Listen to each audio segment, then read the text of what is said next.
lane here though. For the longest time, oh, the Bruno. Bruno Harris. That Oh matchup. boy. I feel like in the early game, the Bruno will still have ways to outplay, but at level This young rookies has been in this situation before in this playoffs. Up 2-1. They were equalized by Bigatron Alpha, but this time around it's the King of Kings. Will it happen? Will it not? Let's see what's gonna happen in the Land of Dawn. TLID. Let's see the trials and tribulations against RRQ. Can RRQ pull up? And will we see a Game 5? I really hope we see a Game 5, you know? We saw a Game 5 for Bigatron TL. It would only be fair to see a full Game 5 for our upper bracket finals as well, man. This Faramis pick was brilliant. Honestly, RRQ did all the homework. Hezkiel doing a good job, though. Oh, Rick's on level 2. That's immobilized. And that is a solo kill. Angela against Ruins on the mid, on the Faramis. What? That's a counter. That was supposed to be the counter, but he miscalculated hard. Oh, man, Rin so far in this playoffs, man, he's been getting absolutely bullied by literally everyone I agree. on the opponent. Yeah, not the best of looks for our first team mid lane here, but we are going to be taking a look at the emblems by IndyHome. But before that, seems like it's going to be a bit of an invade. Fabian, normal emblems, this time Inspire plus Tenacity for Aaron Shiki. He's learned his lesson, he went for Weapon Mastery, a bit greedy. He goes for Tenacity here to just take in a bit more damage in the skirmishes. As long as he's able to take some damage, he'll be able to return the favor. When he pops the Revitalize here earlier, man. pulls up and yeah, Flicker popped there. Let's see here in the early minutes. Still TLID in the driver's seat. I think the only fix is just for Rins to lock in, because that was not it. You're wasting a flicker before the neutral objective even begins.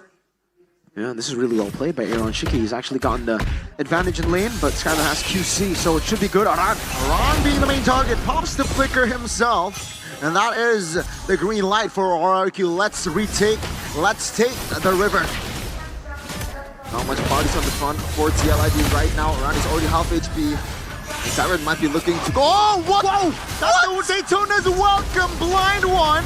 And Sitsujin claims the turtle. 10% blade pop. That's a two-man knockup. Rins will be the first one to fall. Aran will be the trade, and Dyron will try to sustain himself, but he will fall. Fabian 1 HP. Oh my God! Tricky. Mr. Solo Man finds the solo against Skylar. Circling Eagle against Yehezkiel here. Round 2. Let's go. But Rins hovers around, and that will be TLID slight edge there.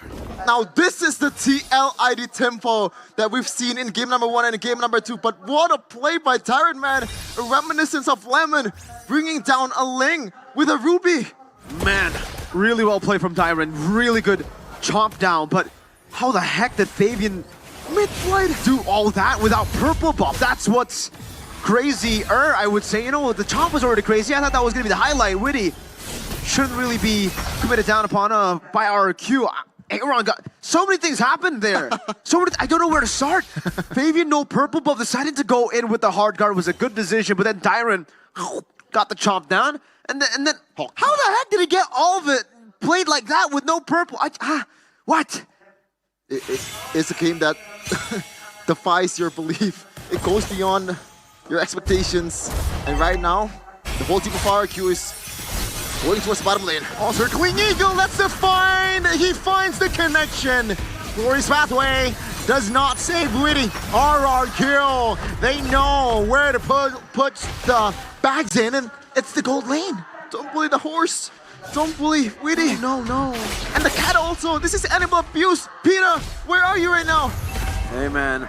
It's going to be really tough for TLID to secure neutral objectives, but I think with this composition, their main goal isn't really neutral objectives. RRQ able to equalize that goal lead with a few shots down in the bottom lane. It's actually almost the entire turret gold taken out. Yeah, RRQ will definitely have control over all the neutral objectives. Aran's still going in, what? No, first pathway pops. Circling Eagle, Sitsujin finds the turtle. Now there's a two-man fight here. Tempest the blade! Munch. Daytona's welcome with the connection, but Darren falls. Sitsujin holding on. Aran will not survive Fabian in the mid lane. That's a 1-4-1. The turtle, though, goes to the Kings of Kings. Yeah, man, Aran on this Mobius once again. Good thing right now he's on a flicker, so he has a way to get away from some of the engages from RRQ. But once again, against a you know, a Faramis, a Mathilda, this kiting, heavy composition coming in from RRQ, it's gonna be a hard time. Yeah, they have to give Fabian the farm up top, you know. Aran actually go into the mid lane, and Yehezkiel, this is, I guess, the advantage of having the Angela. You don't really need a lot of gold, right? All you need to do is get the rest of your team to a good spot, and then you just play as a support. Purple buff, though, yeah. They will contest this. The Tsuchin finds... No, actually still, Fabian, no. What the heck? Iran is still sandbagging the front lines alongside Witty. Revitalized pops, no casualties, but actually RRQ, they managed to get the purple. Man, oh man, and the purple is taken away, and now the potential of this thing is gonna be half, but we gotta consider, man, what happened before. When Fabian doesn't have that purple buff, it is still Fabian. It's not going to be Fabian for long, though, I would say, if Tilsujin continues with this pace, because he's taken everything away from Fabian. And yeah, without the purple buff, you can still catch those blades, though it is a bit harder. Without gold, without XP, you shouldn't really be able to threaten anyone. You were talking about how Skylar would be quite vulnerable, especially because the Herod lane Bottom lane? should actually have a lot of kill pressure on the Bruno.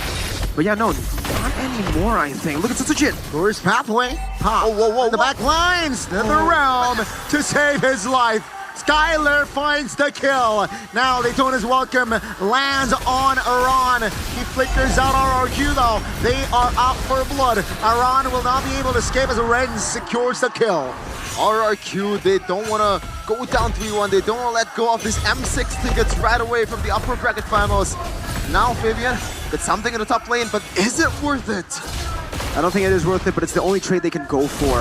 Unfortunately, it's gone to a point where that's the perceived desperate plays already for the side of TLID, because they can't go for the purple buffs here. RRQ, Mathilda, Alpha, this is why it's so scared. This is why everybody always picks it up. The pressure is ridiculous. Tourist pathway here to hinder the movements. The TLID this time, Fabian finds the purple. Spirit of Alpha lands on Witty, and he will be eliminated. RRQ still asserting dominance in the jungles of TLID. This you know, goes out of my radar, but Mirko, you gotta tell me how TLID can take down this Dino, man. How do you do it with a Ling and also a Harith? Honestly, I'm struggling to find an I guess they have to really wait for late game. Like, they have to wait for the power spikes. Who do you funnel your gold to, though? Yeah, at this point, they should ignore the barrage. They should just go for Skylar. They have to go for Skylar and Tsujin. That's easier said than done. Yeah, probably just Skylar. It's a tough game, and RRQ have so many ways to keep Skylar alive with the Mathilda, with the Faramis, and yeah, Hylos gets eaten up. Hylos, revitalized hard guard even invested, and he still goes down. RRQ, they are just very, it's insanity. See how they play Inner? Whoa. Will be the trade for Inner top lane, though. Matter. That is TLID trying to delay the movements. RRQ still controlling the Land of Dawn. Yeah. Fabian right now is playing like a lone wolf, or maybe a lone horse even, on the top lane, getting all he can, but again, it's not gonna be worth it. Yeah, the lone stallion, still where you're looking for there. TLID, Fabian, that's what he needs to do. He can't go into his own jungle. He can't play with the team because he needs to scale up. He needs to get items, and the only way for a Ling to do that with so much pressure being taken away by the enemy team is you got to go into the side lanes. You need to play with the side lane pressure here. Unfortunately for TLID, there's no one really on RRQ that can match this side lane pressure instantly, so they're going to have to send some of their forces. This is the typical alpha composition. When you have an alpha, usually you just want to stick together, play as 5, go for neutral objectives. So there is an opening in that department. Fabian will continue to scale. And I'm not sure about Aaron Shiki. He's definitely going to be struggling to get those items. They got spotted out trying to steal the Lord, and I don't think they need even a Sutsujin to go for this one, as Fabian is gonna take anything that he can in the bottom lane. Good value though. Oh man, right, Inner. Both top and bot taken down here. TLID damage, or yeah, damage control. All right, back again. It's just RRQ utilizing the composition to go for neutral objectives. It's almost 100% neutral objective control always when you have an Alpha Mathilda against a Ling. That's why I was against the idea of the Angeling in the draft. Yeah. But for RRQ, they're definitely having a blast here. Holy defense in the mid lane. Mid lane now. Oh, that's an initiation there with the Spirit of Alpha. Witty trying to hold on, trying to zone out members. Revitalize, popped! Doesn't matter. Tyler finds the kill. A big Nate's turret, though, is actually alive now in the back side. Fabian looking for the kill, but Iran, he will not fall. Skylar is going to the but Edok will fall. That's a double by Iron Cheeky. TLID, they made their defense, and RRQ, they are forced to go back. Fabian, his signal going right, but goes left instead. Like an Indonesian mom on a motorbike. This guy is special.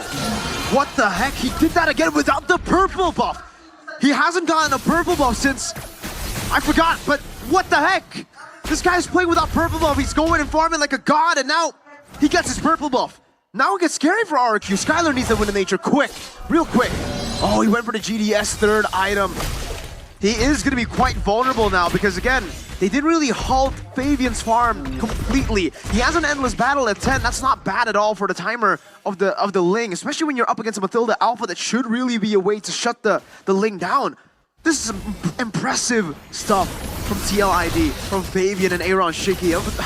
Man, even Aaron on the way to the Holy Crystal. Their farm, okay, Aaron is a bit late to the party with the item build, but still, 11 minutes, it's not a bad timing. It's not a bad timer to get the Holy Crystal. It's still fine and dandy. Still within the period of time where the enemy team shouldn't have that much magic defense.